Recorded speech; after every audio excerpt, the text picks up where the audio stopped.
Alright, this LeetCode question is called range sum query. It says given an integer array nums, find the sum of the elements between indices I and j inclusive. For example, with this array we have -2, 0, 3, -5, 2, and 1. So if the range is between 0 and 2, the sum would be 1 because we'd add up -2, 0, and 3. Also, if the range is between 2 and 5, we'd get -1, so that would be these. And if the range is between 0 and 5, that's the entire array, so the total of that would be -3. Then it says, note, you may assume that the array does not change and that there are many calls to the sumRange function. And this right here is going to change the way that we find the solution because we don't want to recalculate the same things over and over. One way we can solve this problem is by recalculating the range every time. So let's say we wanted the range from index 0 to index 0. That would just be the number 5. Not too bad. Now let's say we want to calculate the range from index 0 to index 1. That would be 5 plus 6. Notice that we've used the number 5 twice already, one for each time that we've run a query. Let's do it again. Let's say we want to calculate the range from index 0 to index 2. We would calculate 5 plus 6 plus 7. At this point, we've used 5 in the calculation 3 times and 6 twice. And to finish it off, let's say we wanted indices 0 through 3. That would be 5, 6, 7, 8. But now we've used 5 in the calculations 4 times, 6 3 times, and 7 twice. That's not very efficient. A more efficient way would be to save the totals once, so that every time we want to run a query, we could just reference those saved values. Let's see if a running total would help. What's the total of just 5? That would be 5. What's the total of 5 plus 6? That would be 11. What's the total of 5, 6, and 7? That would be 18. And what's the total of 5, 6, 7, and 8? That would be 26. So how would we get this number 8 in this array down here? Well, the number 8 would just be the difference between the last two numbers. What if instead we wanted this sum, 15? Well, that would just be the difference between these two numbers. What about this sum? That would be the difference between these two numbers. 6 plus 7 is 13, plus 8 is 21, which is the same as 26 minus 5. Finally, what's the sum of the entire range? Well, that would be the difference between 26 and some number over here, which is 0. Well, we don't have a 0 in this array, so what we could do is we can just add it. So just notice that the sum of the range in the top array, so let's say the range between 1 and 3, is always the same as the difference between the same beginning index and the last index plus 1 in the bottom array.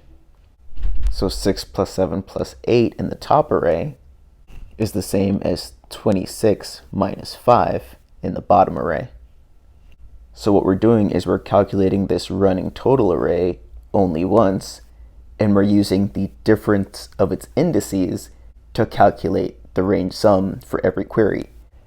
This is much more efficient than calculating the range sum from the first array every time we do a query, because like we mentioned at the beginning of the video, you'd be using the individual elements in the first array over and over and over again with each individual query.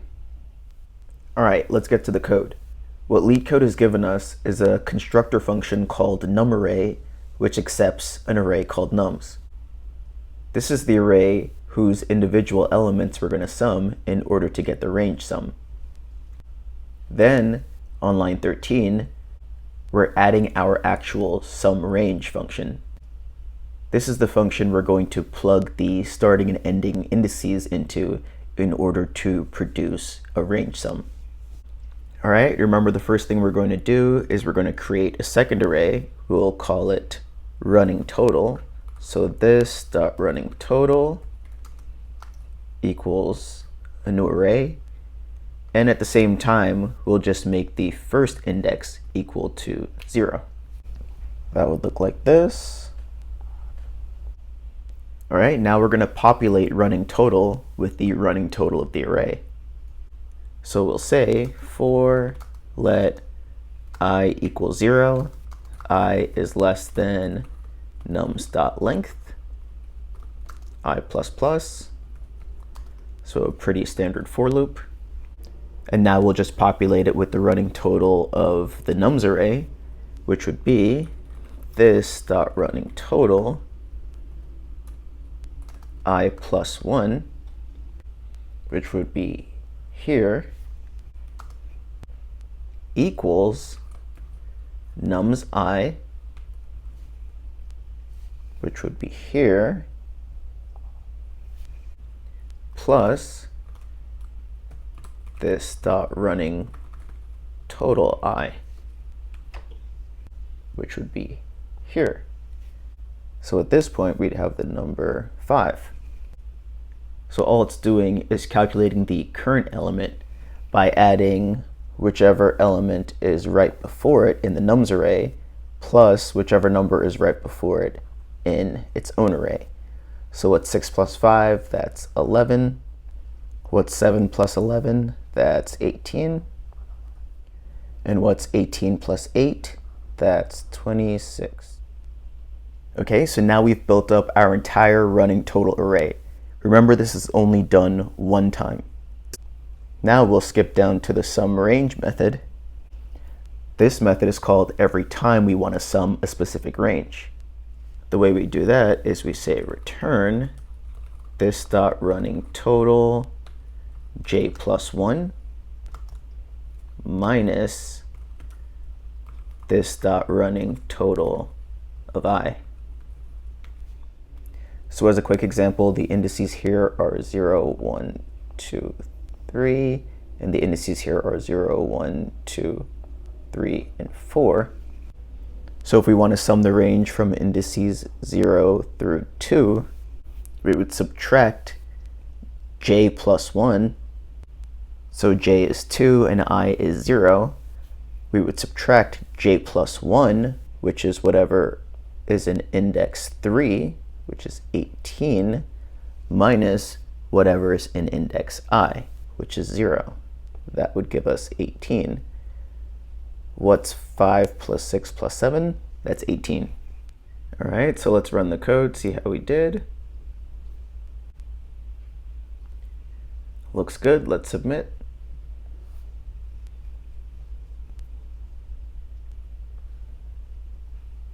All right, so our solution was faster than about 77% of other JavaScript submissions and uses less memory than 100% of them. As usual, the code and written explanation are linked down below. If you like the video, give it a like and subscribe to the channel. It helps out a lot. See you next time.